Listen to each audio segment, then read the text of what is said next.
De que se queixa, pois, o homem vivente? Queixe-se cada um dos seus pecados. Essa expressão, encontrada no livro das Lamentações 3:39, é um lembrete dos males provocados pelo pecado na existência do ser humano. Os religiosos têm o péssimo costume de classificar os pecados segundo suas conveniências, de tal forma que não seria pecado aquilo que está ajustado à sua maneira de pensar, ou à maneira de pensar e de arbitrar de cada um. Se isso servisse em relação a Deus, seria ótimo para eles, religiosos. O problema é que não é assim que o Senhor Deus, em sua soberana palavra, vê o ato pecaminoso. Quem quer que, tendo atingido a idade da razão plena e tendo chegado ao poder de decisão, infringe qualquer item de sua santa vontade, é considerado pecador.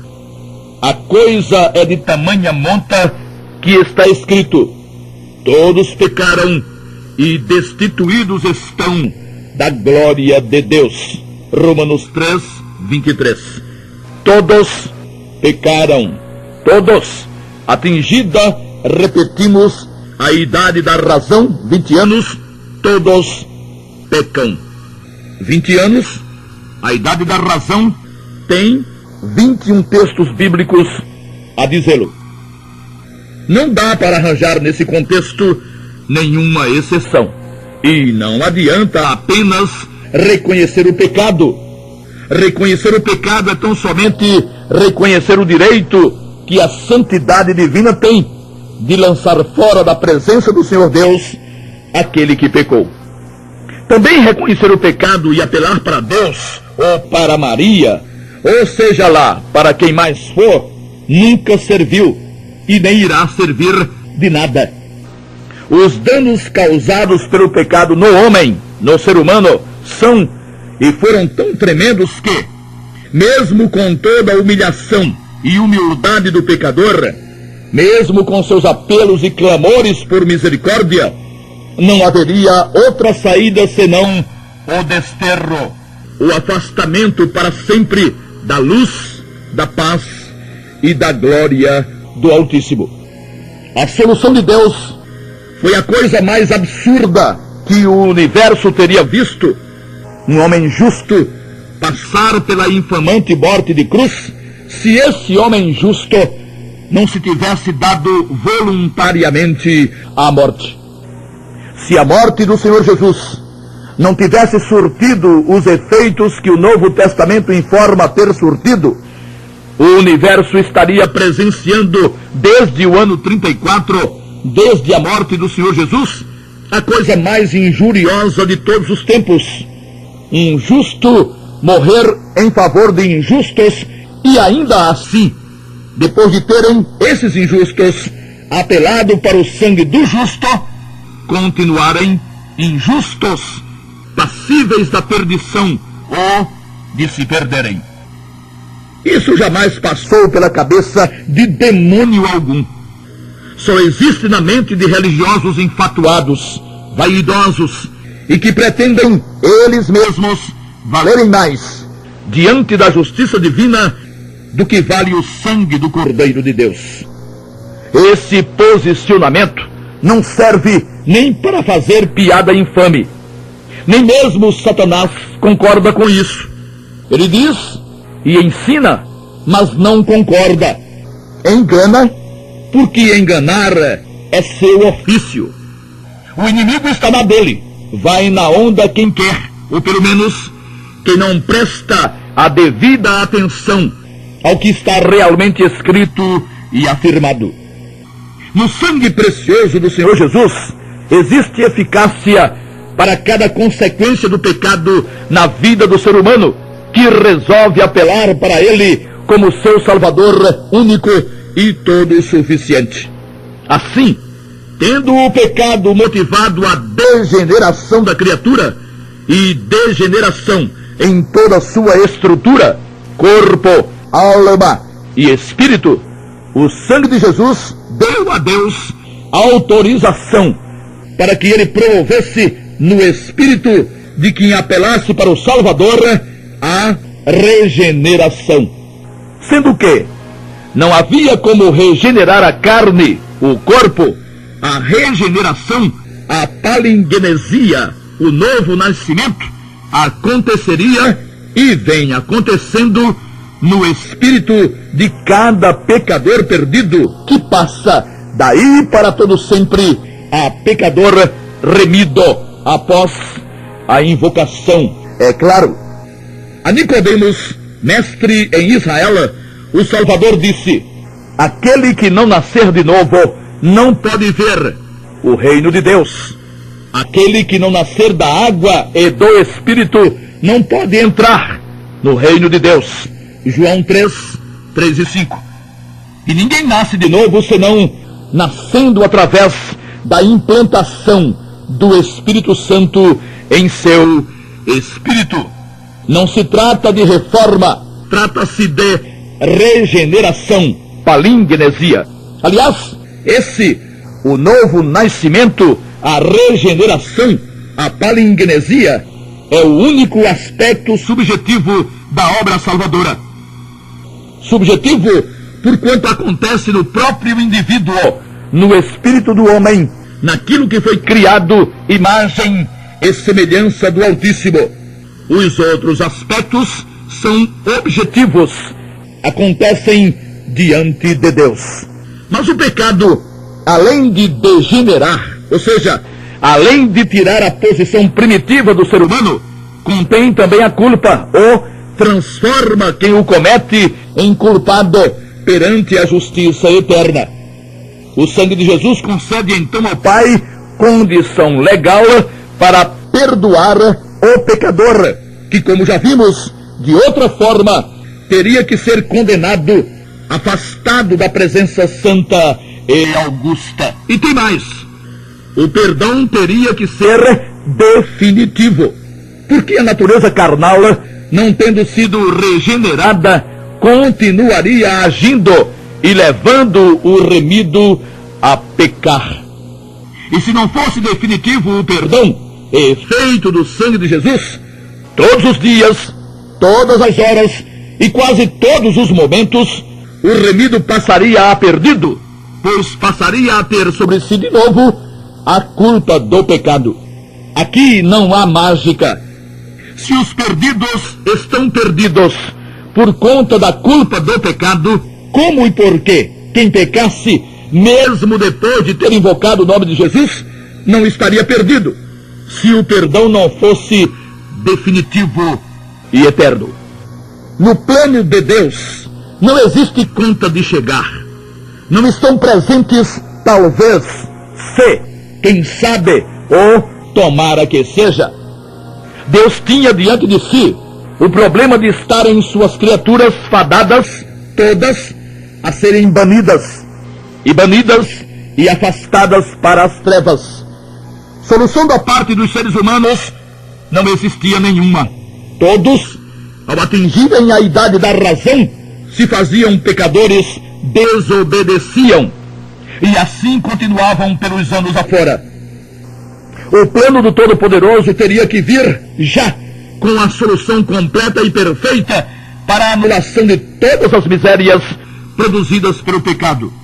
O perdão foi concedido então de forma total. E o apóstolo Paulo, todas as vezes em que usou os verbos gregos com o significado de perdoar, o fez em um tempo com a ação já consumada, como em Efésios 4:32, Colossenses 2:13, 3:13, etc. Além do que, em nenhuma epístola aconselhou ele nenhum remido a pedir perdão, o que seria absurdo se a culpa do pecado acompanhasse o remido, mesmo do pecado de agora. Ele teria que pedir perdão, mas não existe nenhuma recomendação a respeito. Se não tivesse ocorrido o perdão definitivo e eterno na vida do remido, ele seria tudo menos remido. E o plano de Deus teria resultado em uma frustração completa. Mas o sangue não foi eficaz apenas para sanar a degeneração e para conceder o perdão eterno. Como o pecado levou o homem à injustiça, o plano teria que conter também a justificação. Ninguém justo teria como permanecer na presença do Senhor Deus, é preciso repetir. O injusto precisa de justificação urgente, ou então enfrentará a justiça divina em todo o seu rigor. Dirigindo-se a irmãos seus, irmãos de raça, judeus, afirmou o apóstolo Paulo: e de tudo o que, pela lei de Moisés, não pudestes ser justificados por ele, por Jesus, é justificado todo aquele que crê. Atos 13, 39. E escrevendo aos remidos em Roma, afirmou: ao qual Jesus, Deus propôs para a propiciação pela fé no seu sangue, para demonstrar a sua justiça pela remissão dos pecados dantes cometidos sob a paciência de Deus, para a demonstração da sua justiça neste tempo presente, para que ele seja justo e justificador daquele que tem fé em Jesus. Romanos 3, 25 e 26. Sem a justificação, o remido não poderia ser remido. E sem a invocação do nome de Jesus, com os consequentes benefícios do seu sangue, não poderia acontecer a justificação. O pecado, entretanto, não carrega consigo apenas a culpa, a degeneração e a injustiça. Além disso, ele traz ou trouxe a impureza que dificulta a comunhão do remido. E se para a culpa o sangue funcionou na vida do remido, na concessão do perdão, para a impureza ele funciona concedendo purificação.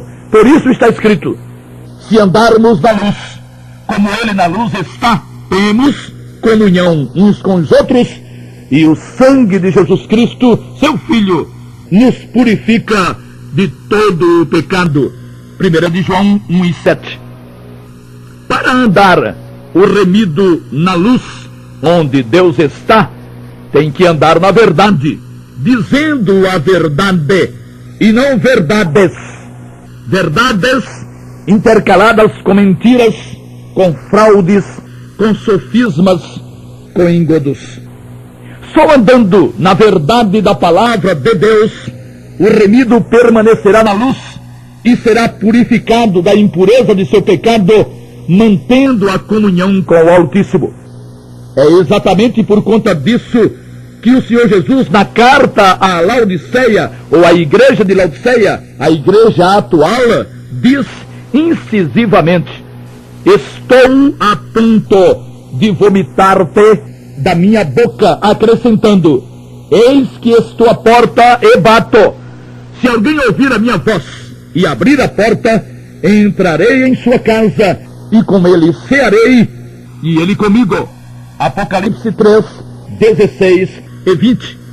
Isso ele disse, e o diz à igreja, não ao mundo. Existindo afirmações falsas e inverídicas, não acontece purificação por não andar o remido da luz. E não acontecendo a purificação, a impureza vai ficando acumulada, tornando cada vez mais difícil a comunhão. Daí a expressão terrível do Salvador: estou a ponto de vomitar-te da minha boca.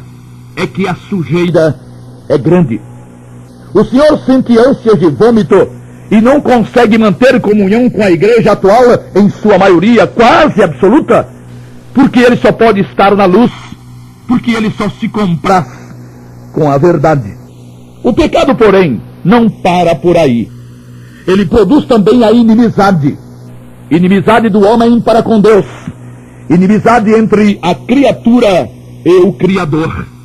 E o sangue de Jesus funciona como elemento reconciliador. Não se fala em reconciliação entre pessoas que estão em paz e que se dão bem. A reconciliação acontece entre inimigos, entre desafetos. O pecador está brigado com Deus. E se não resolver essa questão enquanto estiver no corpo, não terá como resolvê-la depois. Nunca. O remido, todavia, foi reconciliado com Deus. Assim foi afirmado.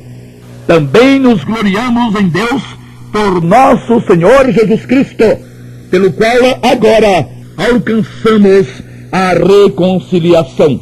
Romanos 5:11.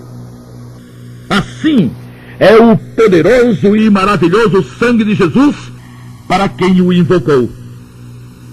Se o pecado na vida de uma pessoa provoca desde a degeneração até a inimizade, passando pela culpa, pela injustiça e pela impureza, o sangue de Jesus ataca de forma avassaladora todos esses aspectos, anulando por completo seus efeitos. E o efeito mais devastador do pecado na vida de uma pessoa é a perdição. A perdição de alguém nada menos é que, como já dissemos, seu afastamento definitivo de Deus. E ela, a perdição, acontece em função de todas as calamidades do pecado que temos comentado. Contra a perdição, o sangue de Jesus, de forma definitiva, promove a salvação eterna. Mas tinha que ser. Ou seria assim, ou não seria de forma alguma. Os efeitos do veneno do pecado teriam que ser anulados por completo e definitivamente. E o antídoto de Deus foi o sangue de Jesus. Da parte do Senhor, no que diz respeito ao seu plano, está tudo resolvido. O plano magistralmente elaborado e rigorosamente executado previu toda a incapacidade do ser humano diante da perfeição do caráter de Deus e supriu todas as necessidades para que, mesmo ainda pecando, aquele que apelasse para o Salvador tivesse uma posição de plena aceitação e de perfeita paz com a santidade do Senhor. A completa inutilidade do ser humano no que diz respeito ao fazer, ao merecer, ao ser digno, pois o pecado o degenerou, tornando-o culpado, impuro, injusto, inimigo e perdido. Não teria mesmo como essa inutilidade chegar à perfeição que a justiça divina requeria e requer de qualquer um que pretenda estar e permanecer na santa presença. Deus então excluiu totalmente qualquer participação humana na questão da salvação eterna, quer antes, quer depois. Isto é, quer para ser alguém salvo, quer para permanecer salvo. Tudo o que ficou como participação para o ser humano foi confiar naquilo já realizado pelo executor do plano, o Senhor Jesus. Quem quer que entenda o mecanismo da obra salvadora de Deus, entende também que o Pai colocou sobre o Filho todo o plano, todo o peso da obediência, da justiça e da perfeição que seriam requeridas para a salvação eterna e que, é claro, pessoa alguma haveria de atingir. Em toda a extensão do Novo Testamento, onde está, ou onde foi exposta a mensagem da graça, não existe uma só exigência moral ou legal, isto é, da lei, nem mesmo espiritual, para que alguém seja ou fosse salvo perfeitamente.